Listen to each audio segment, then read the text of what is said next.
Good morning, everybody. Welcome to the Flow Show. Monday, 10th of March. Time to do battle again with the markets. Hope you're doing well. Hope you all had a good weekend, a restful weekend. Morning, Kate. Good morning, Ryan. Good morning, everybody. I hope everybody had indeed a very good weekend. We're ready for the next leg in these markets. Yep, absolutely. And quite a busy one for the euro already. First thing. Oh, and dollar yen tapping that 147 level once more. I missed that last week, and it's that one of those ones where it's gone for.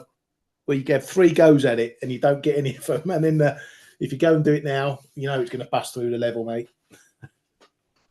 Yeah, usually that's the third or the fourth attempt is the correct one. I don't know what to do with it here, Ryan. To be honest with you, but I'm slightly the other side in euro yen, so it's a bit tough for me to start buying dollar yen. But it's undeniably a level.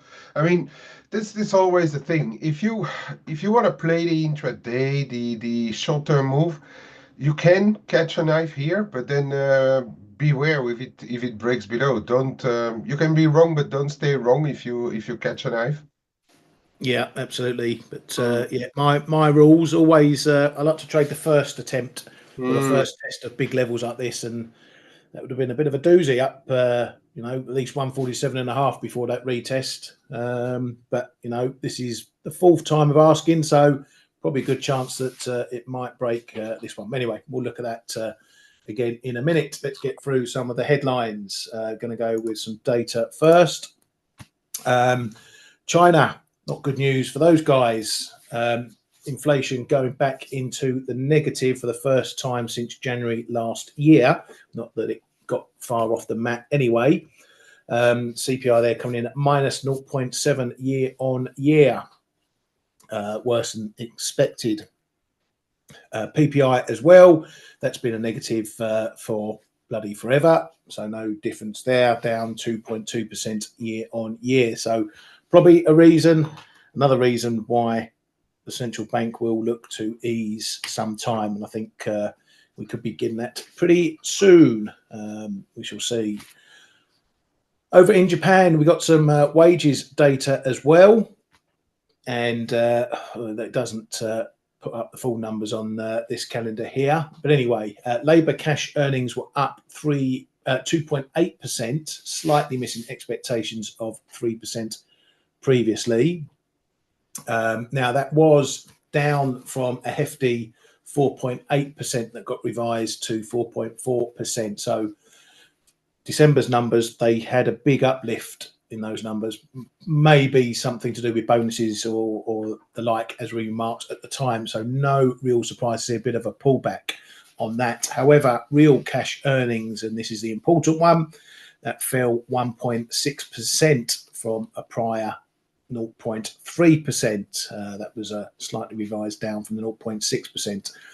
So I think, Kay, maybe just some of that bonus shenanigans playing out towards the end of the year last year. On the Japanese front. Yeah. Yeah, that's what we said at the time, right? Yeah.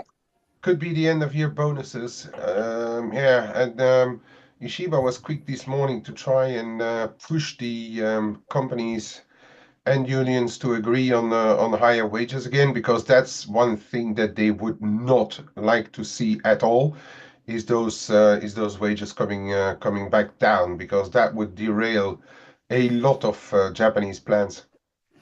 Yeah, absolutely. So he mentioned about hoping that firms kicked up wages. He also said the BOJ is close to achieving its goal. Now, one thing I want to point out and get your advice on, Kay, or your view on, we're seeing a bit of a blow up in Japanese yields once again. Yeah. And there was a 5-year auction that had the lowest bid to cover since June 2022. And these yields, pretty much all these yields, up to the highest since 2008 in some cases. Yeah, and we know. Okay, this last year's was a bit of a different game, of course, but there is a bit of we're March, the last month of the fiscal year, and a lot of companies need to manage their books, as well corporates as pension funds, the GPIF probably needing to rebalance their books a little bit to close their fiscal year. So we can see those kind of moves in the bond market. I also think that there is those wage talks going on. They're asking really for big wage hikes again. So there is stuff coming together in March. We also have the Japanese corporates. They probably will need to repatriate some profits, but will they keep them in cash is a different thing that I don't know what they are going to do with it straight away. But yeah, there's a lot of book managing in the month of March, and we know with the yields have come up that much, that there might be something big coming, but I think it will be for the month of May. So around here, I would not completely counter trade that yet, but keep a very close eye on where those yields are. And if you're right in putting on the long-term one, and you look back at 2007, 2008, we are nearing in very rapidly to those levels. I still think that come the end of the month, starting of the next fiscal year, the Japanese whales may start to have a real big interest in those Japanese government bonds. We will have to see when the time comes what the hedging costs are, because they are, of course, looking at the hedging cost if you go into Japanese bonds, but the hedging costs versus the rest are very big. It's perhaps not useful to repatriate too much money, but I think that is at play. And obviously, when the rest of the, barring euro, but um, their biggest investment line is still the US.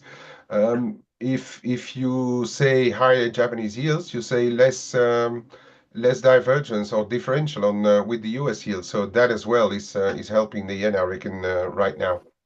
Yeah, I was going to A lot say of there's stuff coming together in the yeah month of March as well. So that is something that we need to pay attention to, because we can have moves. And then I'm thinking, like, we're the 10th of March, give it another 3-4 days, and then that's where they really are going to enter their end of fiscal year. And I would really advise our audience to be very closely on the ball to what's happening in the Japanese sessions as well. Yeah, because the fixes are going to be important, especially the Gotobi fixes, of which one is today, being the 10th. Every denomination of 5 days, obviously working days. But yeah, there's definitely a divergence at the moment between what happens in dollar yen and 10-year yields. So yeah, that's got to be watchful. Do you think some of these whales might wait for the BOJ meeting? Unless they get a real clear indication that nothing's happening, just in case they get a hike at that meeting. Yeah, if they would be completely based only in Japan, I would say they are going to wait for April because then that is when they will be deciding it right now, but then that is when they will be putting in practice, or putting in market terms what their investment plans are. I don't think they will really press the buttons in March, BOJ or not. I really think it's going to be something for the new fiscal year, but they will obviously, because the pandemic, probably the prior crisis, even because those guys are long-term investors, will have told them to be a bit more dynamic on their hedging, on their maneuvering their money around. So we could see some of it, but I don't think they will be banking on the Bank of Japan, Ryan, to make any decisions. The thing where we are having a little less clear view on whatever they do is that they did give out parts of their business to external asset managers, money managers, and of one is one of which is BlackRock as well. So they are also managing some money for those Japanese whales. So there may be that they move money a little faster than they would used to. But I would still say that to know what the Japanese whales are up to, I think the bulk will be done in the new fiscal year. Yeah, absolutely, mate. And I'm just watching this, Dolly, and I might have a little short try while we're doing the show. Just a little play, see if this break of 147 is going to hold. Anyway, moving on, over at ECB farm, the ECB farm, all the sheep are prattling on. ECB's McClough says it makes sense for policy to proceed cautiously. Must be cautious, prudent and humble. ECB Centino, very concerned about Europe's struggling economy. He's one of the big doves over there.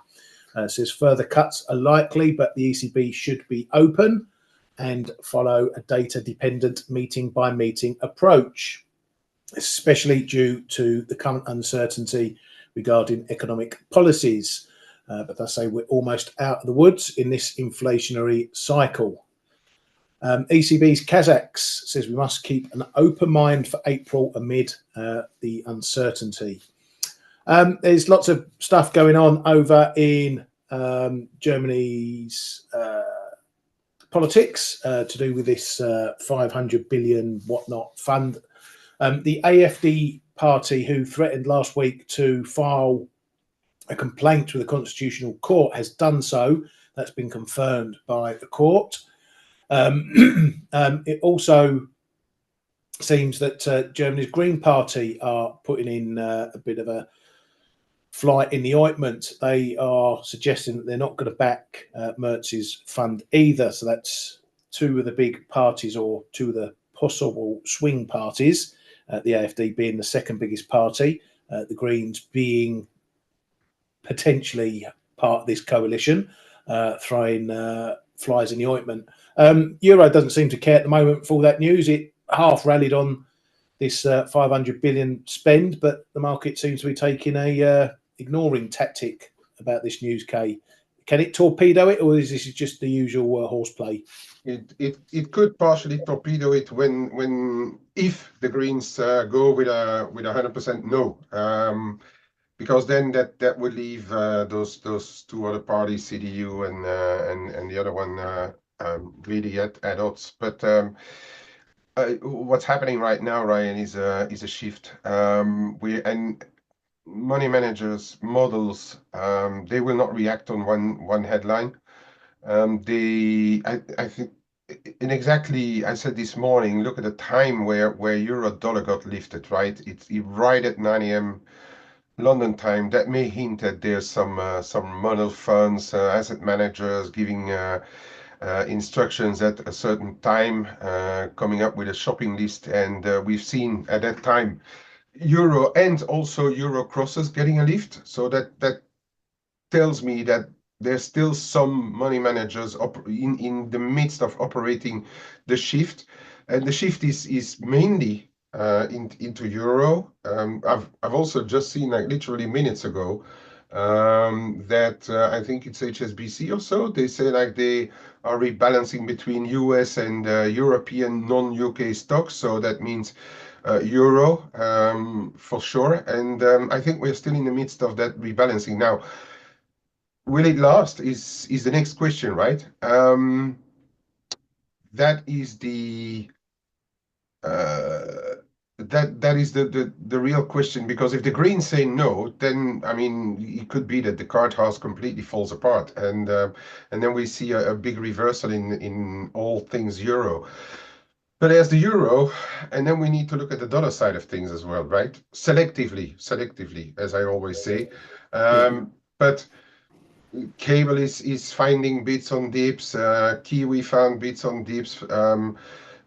The Canadian dollar is doing a bit better, but that's probably a move saying that the market prefers anybody but Trudeau. But you also see it in the Scandis, the dollar is on the defensive. You know, still a shift operating a bit out of the dollar, right? And so that's a double lift for the euro right now as we speak. Again, as we speak, because the funding and the big package is obviously a positive because Europe gets its act together.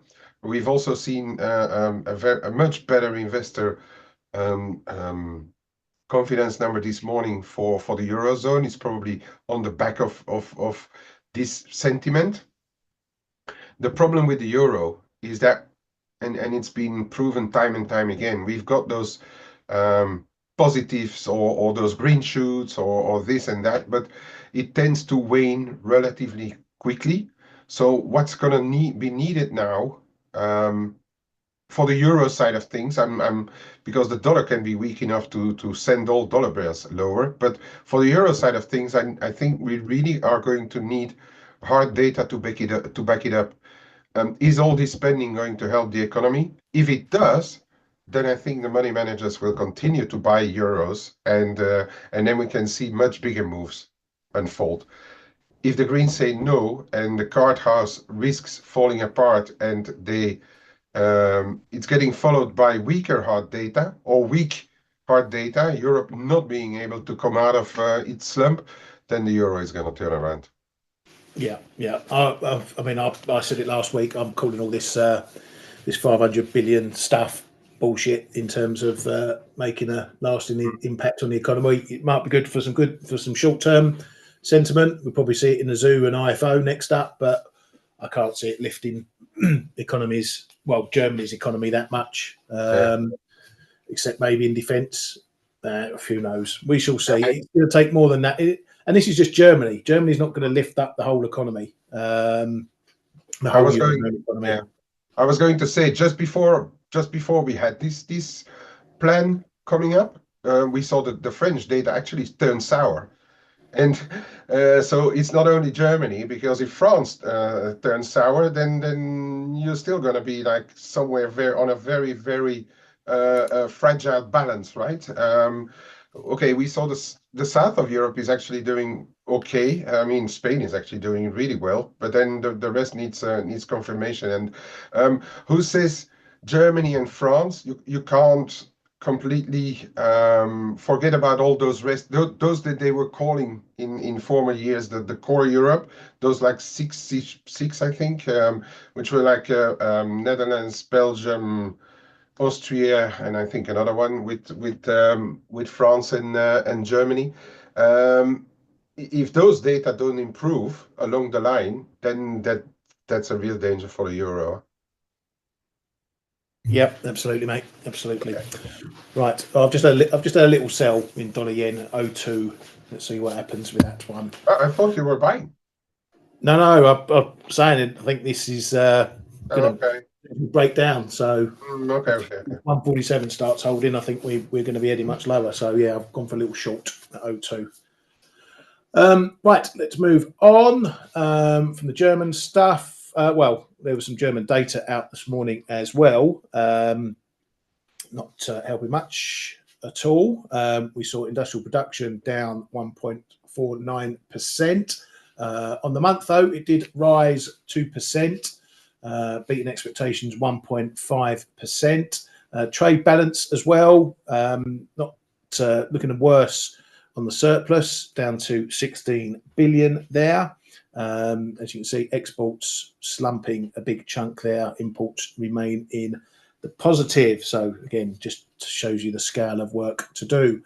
Okay, I haven't looked into this data, but Norway's CPI took a massive jump. Core CPI 3.4%, up 6 pips. Yep. Headline CPI up 13 pips. Anything behind that, or Norges? I haven't really seen the details, but that is something I don't think that they were thinking it would jump that high. So that's one to pay attention to. And again, I didn't have the time really to look at any details as such. But yeah, that's where Norway, Sweden were pretty much on their way to getting there. This is a bit of a setback, obviously. And if you see that that PPI jump is quite spectacular as well, right? This is yeah, this is not going the right way for the Norges Bank. Just let's not forget that the Norges Bank is selling a little more Norwegian kroner every day this month than they were doing last month. They are not huge amounts, okay, but just beware that they are selling a bit of Norwegian kroner every day. So it may not help the FX too much. But this being said, the size what they do every day is not going to hold back a market if we are in a big turnaround. I actually bought a bit of Noki Stocky this morning. Sweden has come a long way as well. It is an accelerated euro, as we know. And Norwegian kroner has been a laggard versus the Swedish kroner, rightfully so, because the oil and gas prices have come down, and Norway obviously being a big exporter, it has weighed a bit on the Norwegian kroner versus Swedish kroner. But I think we've come to reasonable levels there to put on my butcher's glove and try to catch a bit of a knife.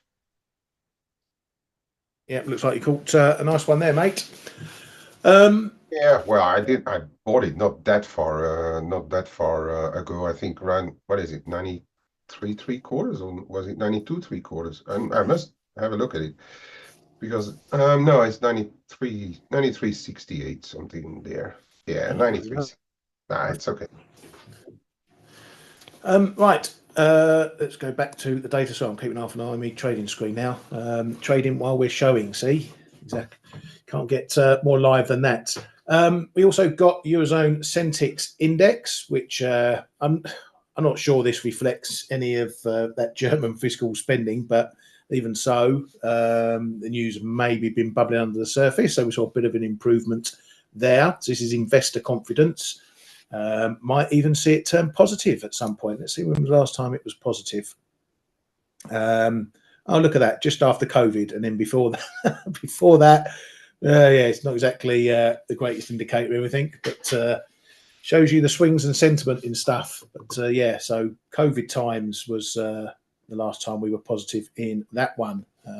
Maybe we shall see it again. You know, it will be surprising me if we get Eurozone consumer confidence going positive, mate. If we see that, then you definitely don't want to be short euros.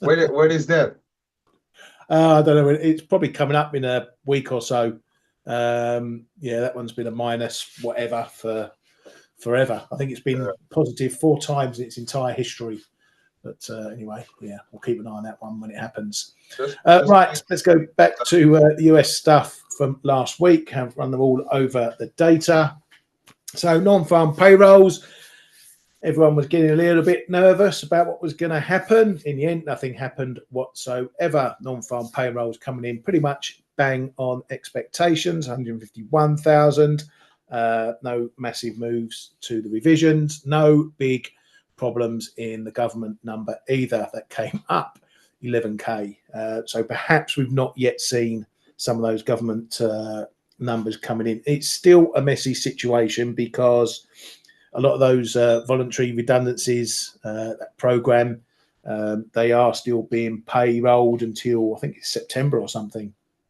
But it's a fluid, messy situation, but nothing showed up in that. Average hourly earnings, they came in still around that 4% mark. They were down a bit, but we've been glued to that 4% forever. The unemployment rate, that did tick up. But that also came amid a drop in the participation rate. So it's all a bit mixed. Overall, Kate, nothing really to do. Just keep the market from getting too panicky, I think. Yeah, well, that's what we said. We don't really know when they're going to show up in those numbers, and we're seeing a lot of different opinions. Nah, wait for the next wait for the next one, and welcome the winners in our community. Yeah, exactly. Nice, 3 good winners for that.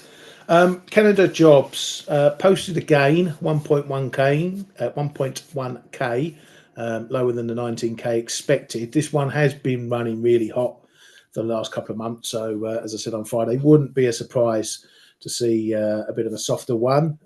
All the moves were in full-time employment. That dropped 20k.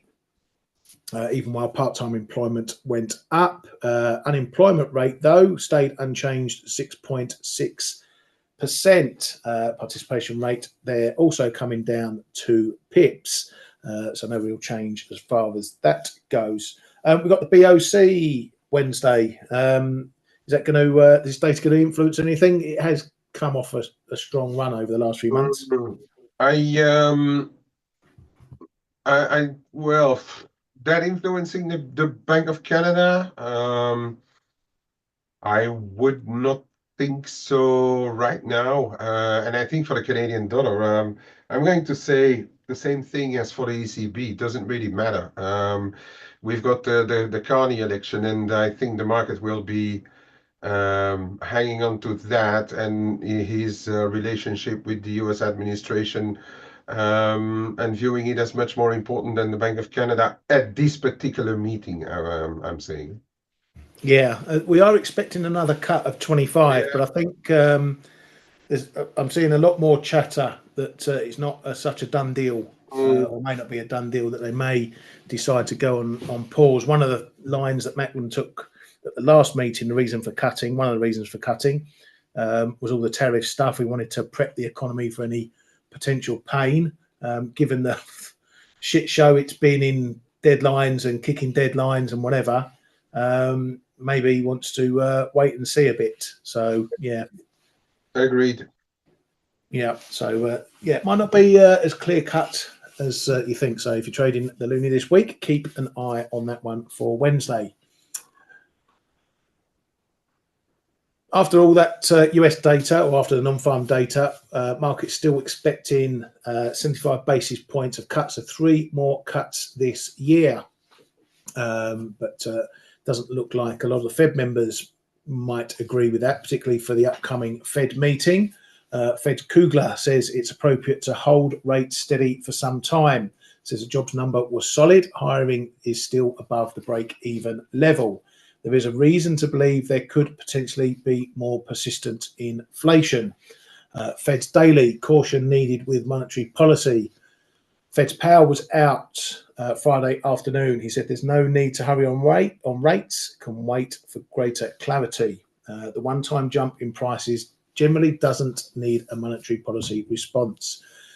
Talking about tariffs, he says if this turns into a series of actions, or if tariffs are larger or expectations start to move, that would influence how the Fed reacts.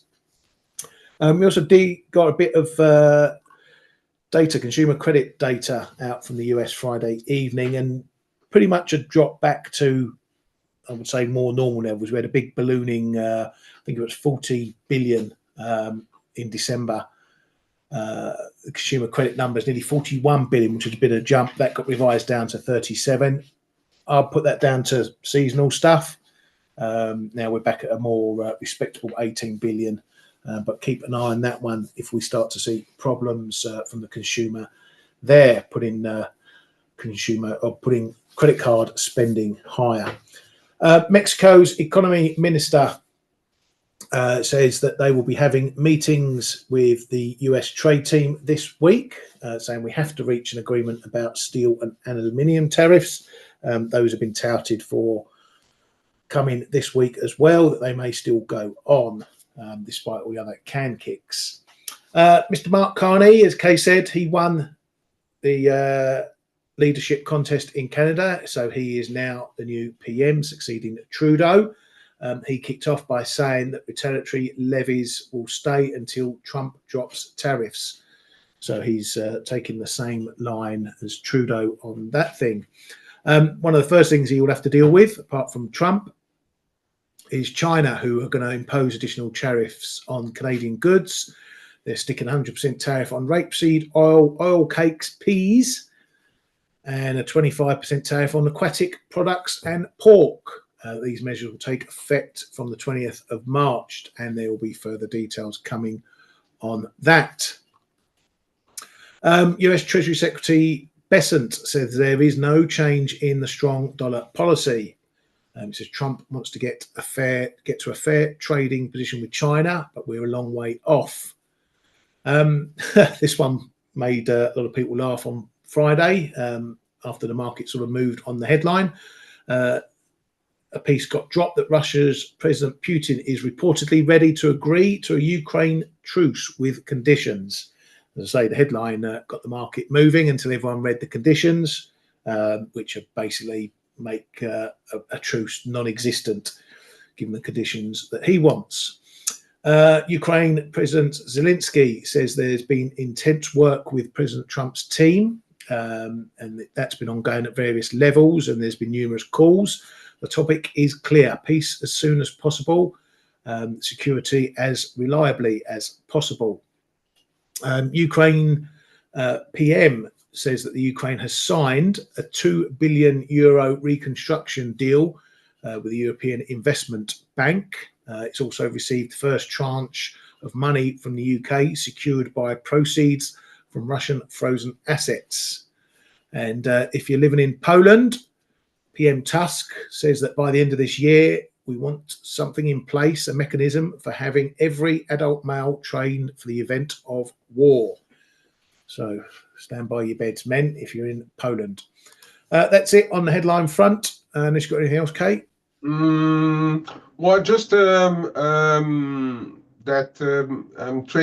Japanese Trade Minister Muto is in the US today, meeting with Lutnick. So there's maybe a few headlines there that may move the yen a little bit if he succeeds to have Japan avoid all those tariffs. That would be that tailwind for the Japanese yen that continues to be in play, I guess. Apart from that, no, it's going to be a relatively quiet start of the week. It's going to heat up as the week progresses. Yeah, thank you very much, mate. Right, let's have a look at what's going on. Ali, you're a bit concerned about the euro. Getting in some shorts here. I've been speaking about this zone. I told you about this zone. We can't get through the top of it. We've had times when we've struggled to get through the bottom of it. We can't hold below it at the moment, it seems. So we are now making a decision. We need to do something here. So it's not clear what the euro is going to do. Is it going to continue this rally? It's possible, but to do so, it's got to get above 108.70. So if you get a move above here that starts to hold, then we're heading higher. But at the moment, we're just struggling up against it. As I say, when we get in it, there's times that we find support in the zone. But again, if we break it, we've got to hold the break, and we can't do that at the moment. So this is a coin toss. The market looks more balanced now for what it wants to do. So you've got to take your cues from what we do at this zone. As I say, if we're holding underneath and properly holding underneath, then there's every chance that we head back lower. But where we dip to, I don't know. 108 or into that figure is where we've held this morning. 107.60 is my marker for this whole area. If we're getting below here, then we're probably going to see a bit more downside. But who knows, we might just run down to the 107 and set up a bit of a range. But this zone is often one that you need to take your direction from as more as a pivot point than that. So keep an eye on that one, Ali. I'm still long. I did try a little short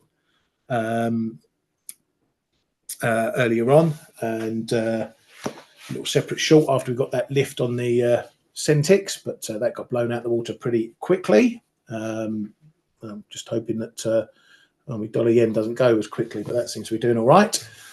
So yeah, that's your marker, 108.30.70. Use this. You can trade it if you want, but use it more as a pivot area, whether we're getting above or below it. Let's have a quick look at dollar yen. Something going on with the greens there, I think, in Germany. Oh, yeah, Greens won't support the draft debt package in Parliament. Oh, there we go. So now we're getting a little bit of a kick lower. Yeah, euro is coming down. Yeah, Euro yen is getting a slap. All the euros are coming down. there you go. That might be your get out of jail card, Ali. Yeah. Keep an eye on that. Yeah. So Germany's Greens won't support the draft debt package in Parliament. I wouldn't say that's going to last. They want some concessions. It's up to Merz as to whether he gives them those concessions.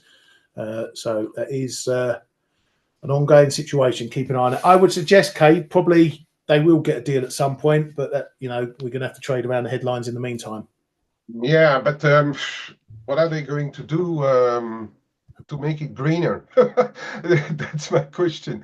But yeah, I mean, this is what we've been saying, and what we've been talking about with in our chat room as well. I mean, this is the risk that the euro is encountering now. Is if there is no deal, it could harm the euro quite a bit. So now we will see.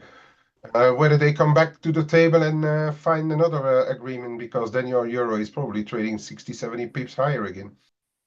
Yeah, absolutely. So watch that headline anyway. And oh, thank you. That's doing my dollar yen no good as well. Typical. Right. Let's get on. What else is going on? I was pointing out what's going on in dollar yen. Oh, come on, computer. So this is a big old level down here. I was mentioning that if we were breaking under this 149s, 150s area, you know, 147 was the next biggie. And here we are. And we spent a couple of days messing around with it. If we break under here, we got a bit of minor support area around 146.5, bit of old traffic going back to here. Otherwise, it's the 145, which is another big zone, 145, 144.90. So all these big levels are having a say in things. Be there we testing them as support, or we then finding resistance against them on the breaks. Rallies are still getting sold. Okay, 148 is now close resistance. We'll see if it lasts in this move, but when is this going to turn, mate? Is it going to turn? I mean, this is pretty much one-way traffic all year. It makes me wonder why we haven't been selling the rallies every day. Yeah, well, I'm a bit short here again, but yeah, barring barring a few sniper trades, I haven't been really participating too much in it either. There's still a lot of tailwinds for the yen, and yeah, I was actually trying to wait for a clear picture of what I would get on the financial year end and start of the new year, but nah, it's probably one where you just sell rallies. You know, I mean, I've been on it a couple of times, but really, the first 5, 6 big figures, I haven't done anything from 158. But yeah, as I said, still a lot of tailwinds for the Japanese yen, and there may be more if the wage agreement goes well, if Japan avoids tariffs. Trump was trying to put some doubt in the minds, but I don't. I mean, logically, if you look at the relationship with China, if you look at the situation, I mean, unless Trump goes, yeah, we are just fine on our own. We don't need anyone else anymore. They should still be quite clement towards Japan, no? And then we're probably in for a bit more of tailwind in Japanese yen. Yeah, absolutely. I think so too. Right. I've got to look at what's going on this week. So we'll have a quick look at that. It's often a quieter week after the jobs week, but we do have a few bits and pieces out. Got JOLTS tomorrow, Japanese PPI tomorrow as well. Wednesday, US CPI. So that's going to be a pretty important number coming ahead of the Fed. And then it's the BOC. A reminder that the US clocks changed on Sunday. So everything, if you're in Europe, in terms of data and whatnot, is now an hour earlier than usual. So factor that in. That's why we've got a lot of Yanks in this morning. Hey, Yanks! You're all up bright and breezy for our time zone. Thursday, jobless claims and PPI data. That's going to add or subtract to the CPI data. A little bit of data out on, excuse me, out on Friday. Final German CPI numbers and some monthly GDP data there, and US consumer confidence, the old Michigan, coming in on Friday as well. So not a big data slate, but a couple of key points anyway. Whoosh, get rid of that. Right, just looking at the clock, Kay, I'm going to pass it over to you, mate. Yeah, okay. Just note, guys, that the euro is still making a pretty easy comeback there. Every time, just because the market is not yet ready to abandon the whether it's the positive euro view or the negative dollar view. Okay, there's one that I'm because I'm in it right now. The thing is, I've in this euro yen. There's a couple of possibilities, right? We could be still on a head and shoulder, but the interesting one on Friday was that we went into the cloud but we couldn't close inside it, and that is one that I'm going to be keeping an eye on. This together with the 61.8 here and the top end of this triangle, the top end line. So this is one. I'm going to try to play this zone from a bit of a more medium-term perspective.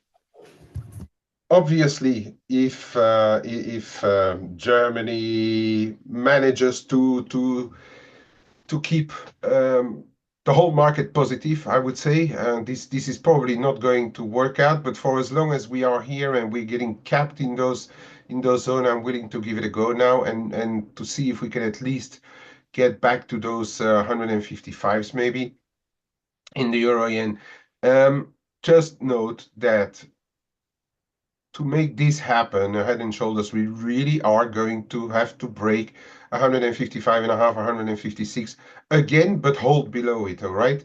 So far we have seen those several tries down here, but it's been violently rejected. Yeah, we have done from those lows here. We've gone up 600 pips, which is quite a move, right? That's 4%.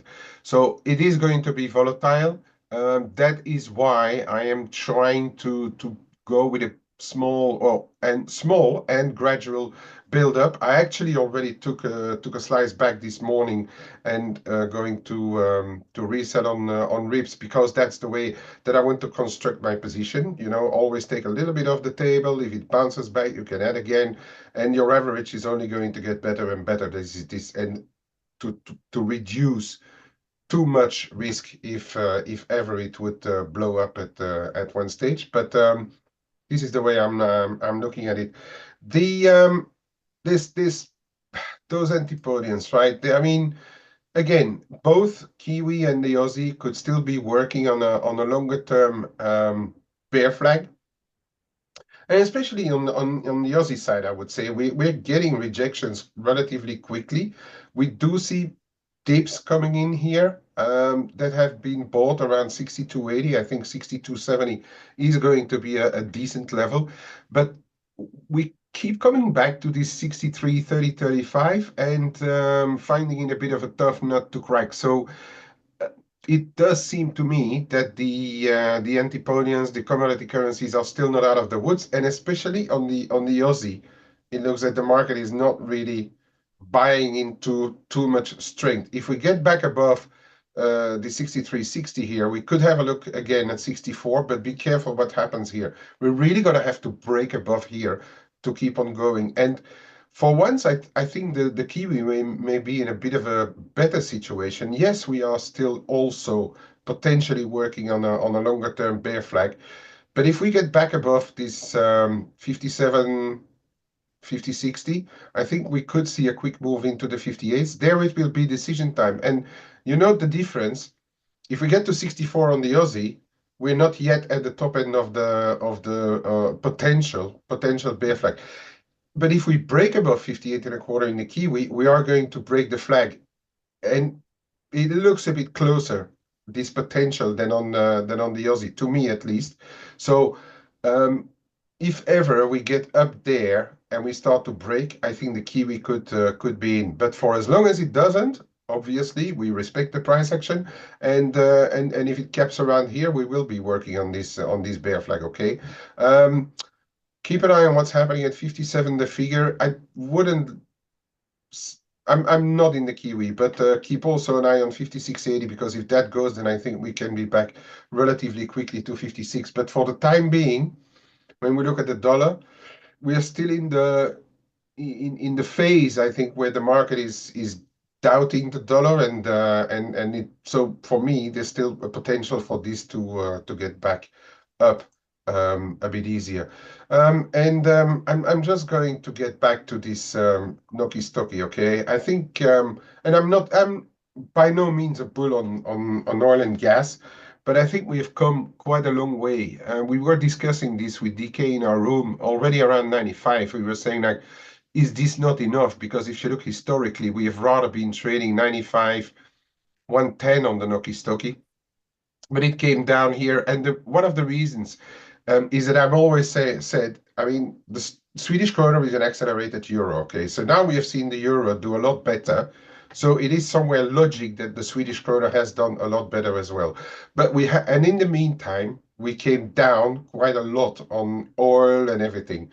But then look at this level here, somewhere in the 92.75 in 2020. So we had 2020, the big drop here.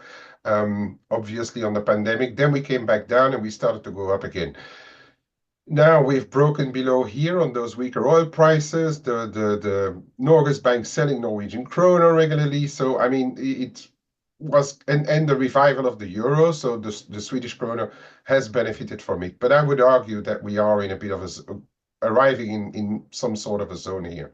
That's why I've started shyly to get long a bit of Noki Stocky, and I'm looking to add if we get back to closer to here, and then keep an eye on what's happening in the low 92s if ever we get down there. Okay, so the risk is relatively okay.